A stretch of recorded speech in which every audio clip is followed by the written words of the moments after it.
So can China's participation in a U.S.-led naval exercise be interpreted on any level as a grudging acceptance by Beijing of U.S.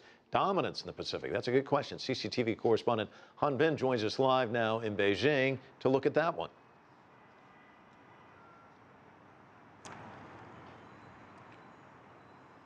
Well, no one can stop someone thinking that about that, but China says that the aim of its participation in the RIMPAC is to improve the understanding among the participating navies. It takes a chance for all involved to show their sincere desire for transparency and increased cooperation at sea. Because of China's dominance in the global trade and its rapid naval modernization, no country can afford to ignore the growing influence of the People's Liberation Army in the Western Pacific. Inviting China to take part in the world's biggest naval exercises not only sends a message emphasizing cooperation over the conflicts, but it also may reflect a U.S. acknowledgement that the PLA Navy is not only a maritime power in its territorial waters, but is now what the U.S. Navy calls a blue water navy that can operate in oceans across the globe. Mike? Despite the fact that the Chinese Navy has sent advanced warships for these exercises, their drills are kind of restricted to non-traditional security operations.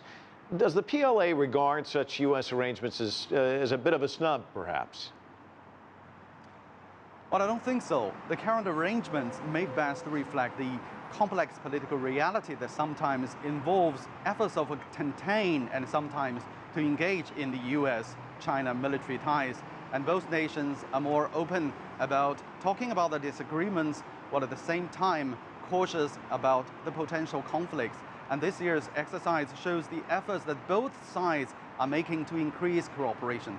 China's top leadership has made it clear that it attaches great importance in stable relations with the U.S., and both the militaries are adjusting their strategic policies to better reflect a changing world order and the vision set forth by the two presidents for a new era in the big power relations. And this message may be crucially important as tensions over the maritime disputes have been on the rise in the Asia-Pacific region.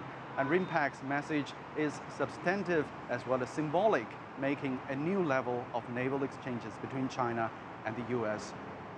Before you go, one more quick question. We've seen more frequent participation of the PLA Navy in deep sea training and exercises in recent years. Do these activities reflect any kind of change of naval strategy?